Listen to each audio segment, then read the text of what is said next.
Hi everyone, and welcome back to another TFT Masterclass. Today we'll be talking about the 5 best comps to climb on current patch, which is 14.13. Let's get straight into it. We have 5 comps that we'll be talking about today, 2 standard and 3 reroll. The first one is Inkshadow Kaisa, a newly buffed vertical composition that is doing very well in the meta. Built different, a buffed augment that is returning back into the meta, and then our 3 reroll comps, Storyweaver Zoe reroll, Reaper Bruiser Yone reroll, and Sage Janna Lux reroll. At the very end, we'll do a recap and have a Q&A for anyone who is watching this live.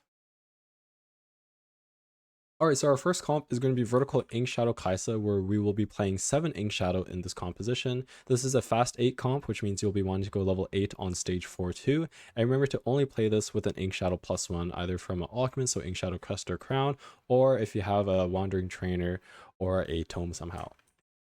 Physical damage composition with a lot of burst, thanks to all of the Inkshadow items and also Kaisa just being an AD caster. And this is a recently buffed composition where Kaisa has more base attack speed, so she is auto-attacking faster, casting more often.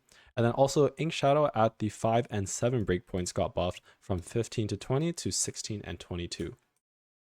Remember, with 7 Inkshadow, we are now getting 4 tattoos, so that will adjust our itemization a little bit depending on what they are. Remember, you could check this at the very start of the game by going up towards your team planner and then putting in something like a Jax and then seeing what the Inkshadow is.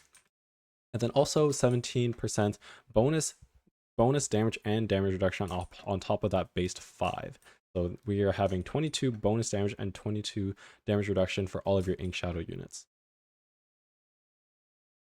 This is what your level 8 board looks like. So we have our 7 Inkshadow as soon as you find that Udyr, and then our main tank is going to be Alawi with Kaisa and Xayah being our main damage dealers. Remember what I mentioned about the actual buffs of the 7 Inkshadow, which is why we want to put our Inkshadow +1 on the Xayah, which is going to be our secondary carry. So then she has the 22% bonus damage and the damage reduction as well. The reason why we want to go level 8 as soon as possible is to maximize our chances of finding Udyr. Udyr will allow us to play that 7 Inkshadow and is definitely the hardest one to find. Until you have Udyr, you could just play 5 Inkshadow for Go Sleep before, or if you have Xayah already, you can also play a Lee Sin with that Volibear, Duelist, Dragonlord, Xayah, whatever your strongest board is. But as soon as you have Udyr, you could swap over, and then that influx of bonus tattoos that you get from having 7 Inkshadow activated will really boost the power of your board. And here's how the tattoo distribution should go as soon as you get that 7 Inkshadow in and you have your 4 tattoos. First one, Kaisa. So Kaisa best in slots. Normally it's Last Whisper, Infinity Edge +1. In this case, we're going to be wanting to put Toxin as our Kaisa tattoo. So here we go, LWIE Toxin. For Xayah, the Inkshadow Crest for the reasons I mentioned earlier. 1 offensive tattoo. If the other 2 are also offensive, then you can just put both of them on. But if you only have 1, then your last one will just be any damage item. Death Blade, Last Whisper, Infinity Edge, Runons, all these are fine, even Red Buff.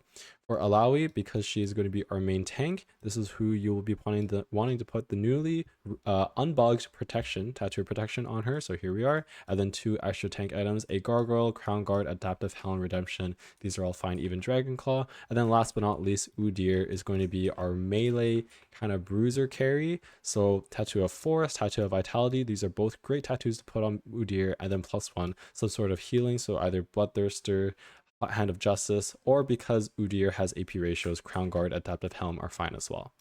So that is how you'll be wanting to distribute your tattoos once you have 7 Inkshadow activated, depending on which 4 of these you get. Okay, so that is what the level 8 board looks like.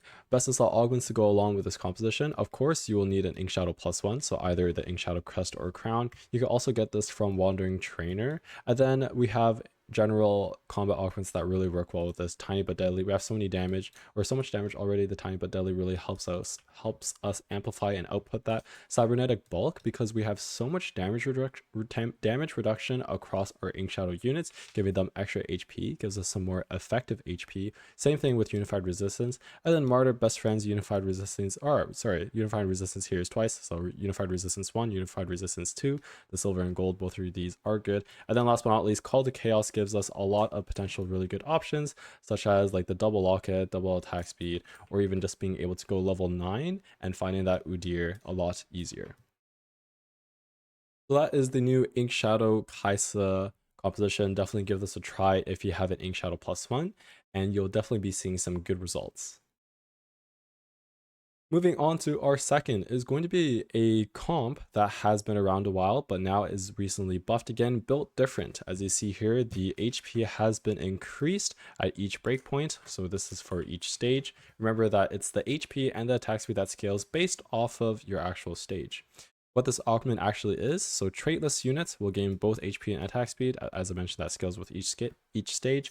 The plan to go with this augment is to play around 4-cost AD units on level 8 as opposed to AP, because AD units such as your Ashe or your Kaisa, they benefit a lot more from just attack speed rather than AP carries that benefit more from traits. So for example, a unit such as Syndra would much rather have Faded activated or like Arcanist activated as opposed to just pure attack speed. So that's why we are playing around the 4-cost AD units. And just some comparisons here of units that share traits. So Annie is better than Lilia for the reason being, as I explained, like Lilia wants Mythic in, she wants Invoker in. However, Annie is just a pure tank and able to really benefit from the HP. Kayn is AD while Morgana is AP. Silas is just better than Galoon here, and then Irelia over Lee Sin if you're able to. So that is an intro into what the build different composition is from getting this augment on 2-1. This is what an example of your level 8 board can look like. This is rather flexible because this is all traitless, we actually play duplicates. So depending on what units we pick up on either our level 4-2 or our 4-5 roll down on level 8, we can just play a either double Annie or double Ornn, double Nautilus. These are all fine. Because this is also kind of a unique case where we don't have a large level 9 spike, legendary units such as Hui or Lissandra, Irelia, these are good, but they don't make the board, while they might in different compositions. So that's why going level 9 doesn't provide us with that large of a spike, and we'll most likely be staying on level 8. This also gives us an opportunity to go for 3-star 4-cost, especially if we're playing duplicates, because that means we either have up to 3 or even up to 6 copies of a unit. And if that's an uncontested unit in your lobby, you could definitely go for that win con of the 3-star 4-cost. One thing to note, if you don't have any Sunder, so if we have no Last Whisper on either our Ashe or our Kaisa, we could definitely play a Aurelia as she'll provide Sunder through her blades. One last thing to note is playing Hui in these boards is actually very beneficial. Not only does he hold AP items quite well, especially like a Morello or a red buff, being able to print and really secure those 2-star 4-costs will really help boost the power of your board and guarantee you meeting these specific spikes. So this is what the level 8 board looks like for built different. Through itemization, both Kaisa and Ashe use physical damage items. However, Ashe is more of an auto attacker, so that's why we would want a Rage Blade on her, and then Last Whisper Infinity Edge is fine. Kaisa is an AD caster, where the brunt of her damage comes from casting, so that's why we don't want Rage Blade. We'd want more just ability-based items, so like Death Blade, Infinity Edge, or even a Shojin if you have those components. In regards of tank, then you want to put your main items on either Annie or Ornn, preferably whichever one you 2-star first, but if both are 2-star, then it's better to put just mana items such as Vow on Ornn, and then your main tank items are 2 best, Gargoyle Stone Plates, and Redemption, or even a Declaw.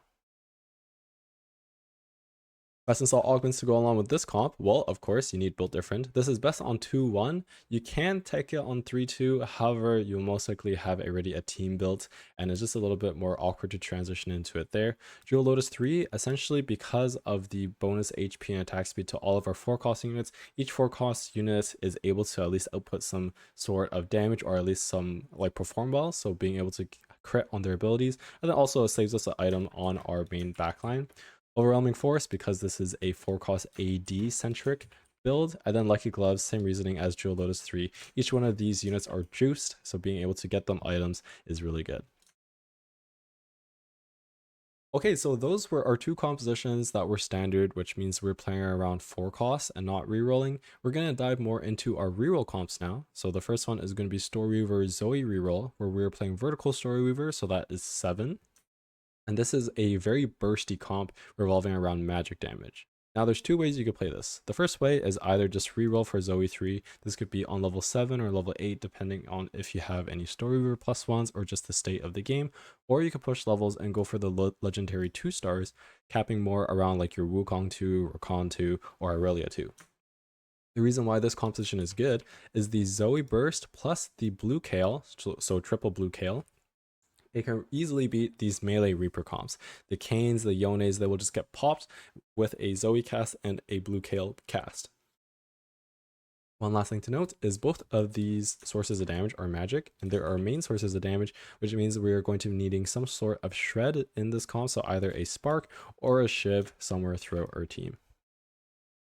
So that's a quick intro into what the Zoe reroll board would look like. Here is what the actual board looks like. So we see here we have triple blue kale, so blue, blue, blue, gives the AP to adjacent units, has a wider cast, and also just deals more damage. And our Zoe best in slot is going to be Shojin, Nashers, and Rabadons. Our main tank for this composition, until we get that Galio 2, will be our Alawi. And then because Alawi has AP ratios, Crown Guard, Adaptive Helm are very good, along with like Redemption, Declaw, and Gargoyle.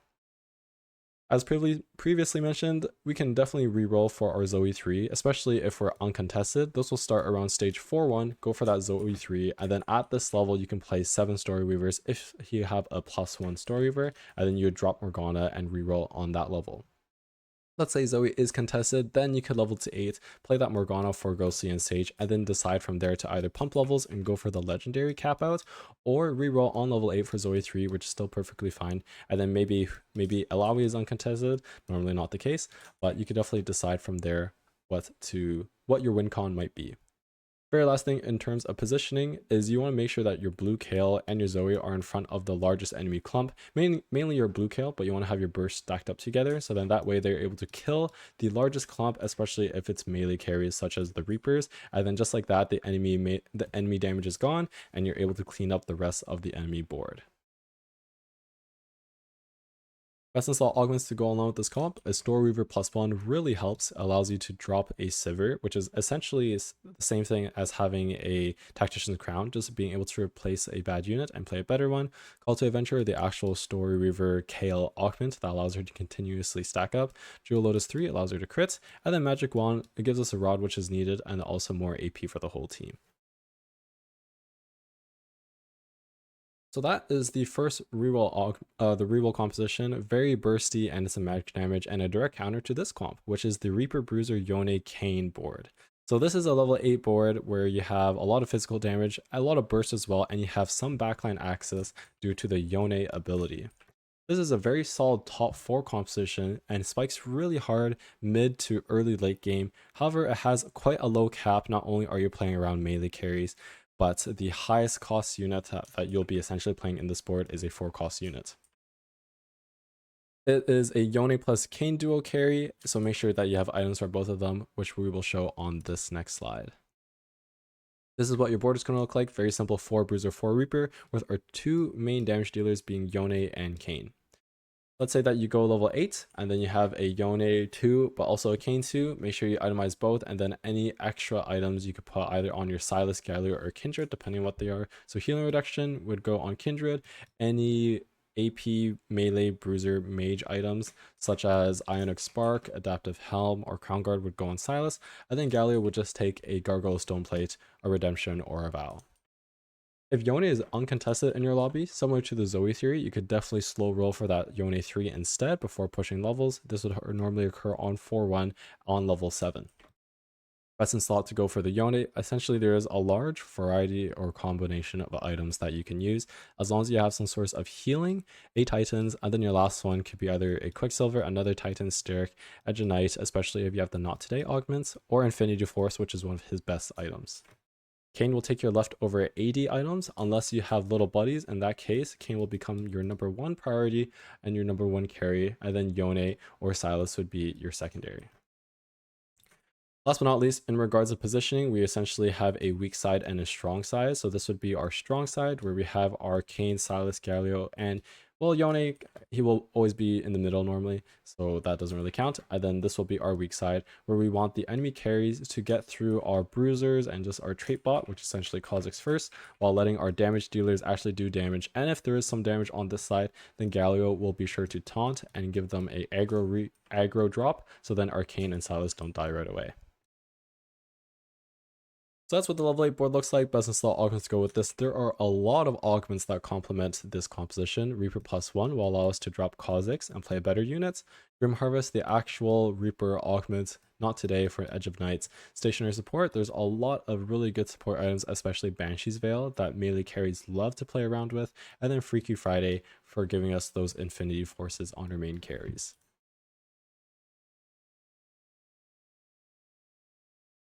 And moving on to our very last one, the infamous Sage Janna Lux reroll. This has been terrorizing every ladder and has an extremely high cap for such low cost units.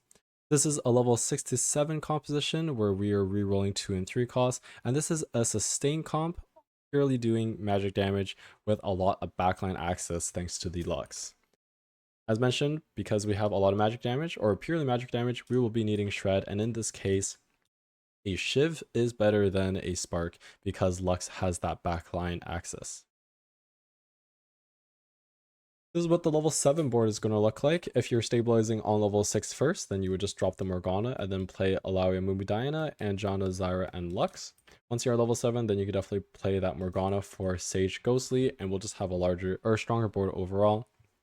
In terms of priority, you definitely want to try to get that Janna 3 and Janna items first. Lux carries more of utility, but also does extremely well with just like a Shojin as well.